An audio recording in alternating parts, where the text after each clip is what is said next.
El presidente de Estados Unidos, Donald Trump, publicó un video falso creado con inteligencia artificial donde se muestra al exmandatario Barack Obama siendo detenido. Una arremetida de Trump que llega en medio de un difícil momento por su negativa a revelar los antecedentes sobre el caso de Jeffrey Epstein, tal como él había prometido.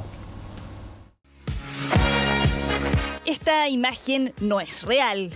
Ahí se ve al expresidente Barack Obama siendo arrestado en un video creado con inteligencia artificial en base a esta imagen original, cuando Barack Obama recibió a un recién electo Donald Trump, que acababa de ganar las elecciones presidenciales en 2016. Fue el propio Trump quien viralizó la imagen falsa en sus redes sociales, porque casi 8 años después, el mandatario está acusando a su antecesor de ser el líder de una conspiración, que supuestamente buscaba vincularlo con el Kremlin en la denominada trama rusa, que le valió ser sometido a un juicio político en su primera administración. Encontramos pruebas irrefutables, no pruebas, sino pruebas absolutas de que Obama era un sedicioso, que intentaba liderar un golpe de Estado y lo hizo con Hillary Clinton. Él lo lideró y así lo dicen los periódicos. Lo consiguió todo, lo consiguió todo. Este es el mayor escándalo de la historia de nuestro país. Trump se basó en el informe que el pasado viernes publicó la directora de inteligencia Tulsi Gabbard, que pidió procesar a funcionarios del gobierno de Obama por supuestamente conspirar para deslegitimar la victoria de Trump en 2016. Ese año, desde el Partido Demócrata, sostenían que Rusia había intentado interferir en las elecciones para perjudicar la candidatura de Hillary Clinton. Obama publicó un comunicado para desmentir todas las acusaciones. Nuestra oficina no suele dignificar con una respuesta a las constantes afirmaciones sin sentido y desinformación que emanan de la Casa Blanca. Pero estas afirmaciones son lo suficientemente escandalosas como para merecerlas. Estas extrañas acusaciones son ridículas y un vano intento de distracción. No es primera vez que Trump comparte en sus redes videos creados con inteligencia artificial. En una imagen que incluso algunos de sus seguidores consideraron de mal gusto, mostró la Franja de Gaza reconstruida y convertida en un destino turístico, con edificios de lujo y plagado de estatuas del propio Trump. ¿Cuáles son los límites? Se están tensionando tanto los límites democráticos como los límites jurídicos. Y de hecho, para poder fijar estos límites ni siquiera tenemos claro cuáles son los daños, ¿cierto?, que causan a nuestra sociedad. Lo que sí tenemos claro es que es altamente complejo que una autoridad como un presidente comparta contenido así, porque una figura pública debe tener un mayor compromiso con la democracia y un mayor compromiso con la veracidad. Hay quienes ven esta maniobra como un intento por desviar la atención, por las divisiones que está generando dentro del trumpismo la forma con que el gobierno ha manejado el caso Epstein. En momentos en que la polémica sigue creciendo, el presidente prometió desclasificar próximamente nuevos documentos sobre la supuesta conspiración de Barack Obama. Vamos ahora a Brasil, donde la justicia le dio 24 horas de plazo a Jair Bolsonaro para explicar el incumplimiento de la prohibición al exmandatario de manifestarse en redes sociales o entrevistas, bajo pena de decretar su prisión inmediata. Esto en medio del proceso que se le sigue por un supuesto intento de golpe de Estado contra el presidente Lula. Esta advertencia luego de que el expresidente pronunciara un discurso de protesta, mostrando incluso la tobillera electrónica que tiene puesta. Yo no robé a nadie. No robé recursos públicos.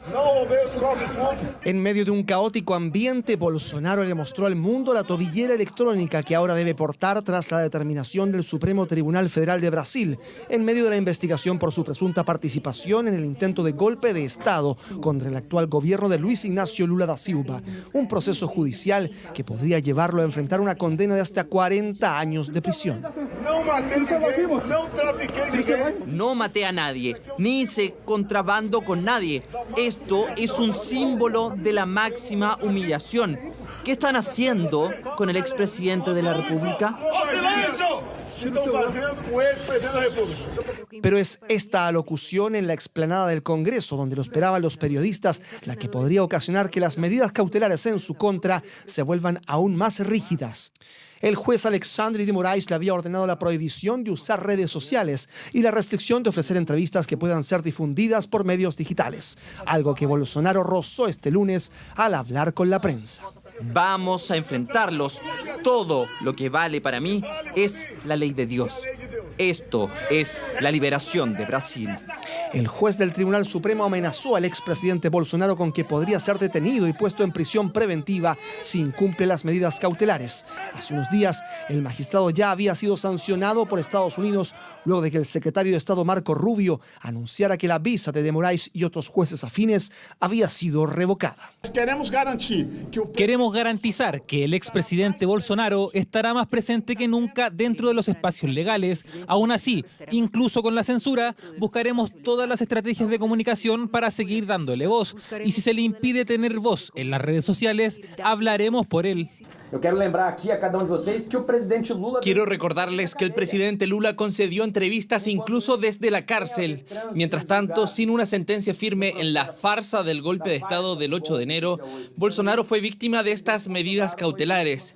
Y, siendo honestos, el presidente Bolsonaro fue arrestado porque las medidas cautelares que se le impusieron equivalen a una pena de prisión. Las medidas cautelares que fueron impuestas a él equivalen a prisión. Alexandre de Moraes le dio 24 horas al expresidente de Brasil y a sus abogados para que aclare el presunto incumplimiento de las medidas cautelares, bajo pena de decretar su prisión inmediata. El mundo de la música está de luto hoy porque el heavy metal despide a una de sus grandes leyendas. A los 76 años de edad murió Ozzy Osbourne, el cofundador de Black Sabbath.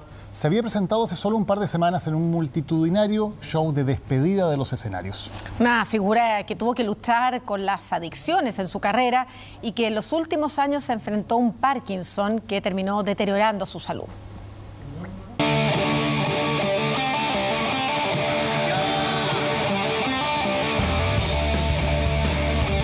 La voz de Birmingham, que fundó el heavy metal, el hombre que enfrentó sus demonios a gritos y sobrevivió a todos, menos al último. Su legado eterno, Ozzy Osbourne, ha muerto a los 76 años.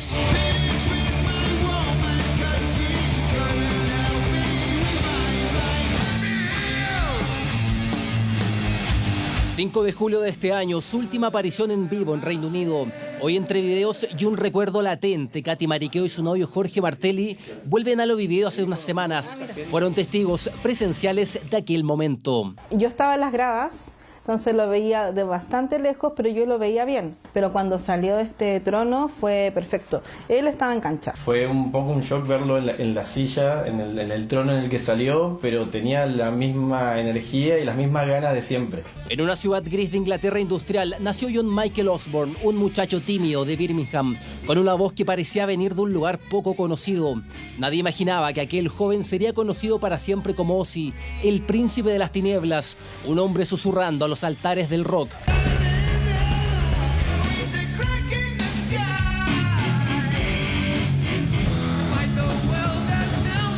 En 1969 fundó Black Sabbath. Entonces el mundo escuchó por primera vez el sonido del verdadero heavy metal. Era lúgubre, denso, profético. Canciones como War Pigs, Iron Man o Black Sabbath se clavaron en el alma de una generación que buscaban un sonido nuevo, una forma de redención. La figura de Ozzy y Black Sabbath representan eso, un antes y un después, un quiebre y el inicio de un movimiento musical y el inicio de una forma también nueva de entender el rock de una forma mucho más pesada, más pegada en la batería y los riffs. Pero el viaje fue tormentoso. En 1979, expulsado de su propia banda por los excesos, Ozzy se hundió para renacer. De las cenizas nació Blizzard of Oz y con él himnos inmortales como Crazy Train, pero la vida también pasaba para aquellos llamados inmortales de la música. Sí, ahora puedo morir 2 veces. Ya he muerto 1 o 2 veces antes. Esa ha sido la historia de mi vida. Cuando me caí del quad hace unos años, mi corazón se detuvo 2 veces camino al hospital. Debo tener, como los gatos, 7 vidas, o eso espero al menos. Entonces, cuando nadie lo esperaba, Ozzy abrió las puertas de su hogar al mundo. The Osbournes, el reality que lo mostró como nunca. Una vida que en 2019 tuvo quizás la prueba más importante para él. Sufrí una caída en el baño que me significó una operación en mi cuello que estropeó todos mis nervios y descubrí finalmente que tenía una malformación.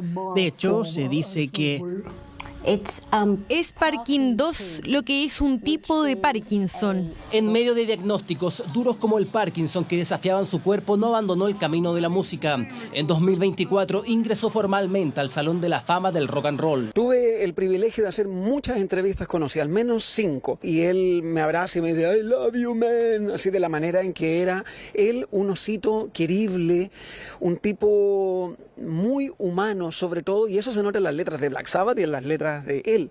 Un tipo que quería ser el John Lennon de su generación de heavy rock.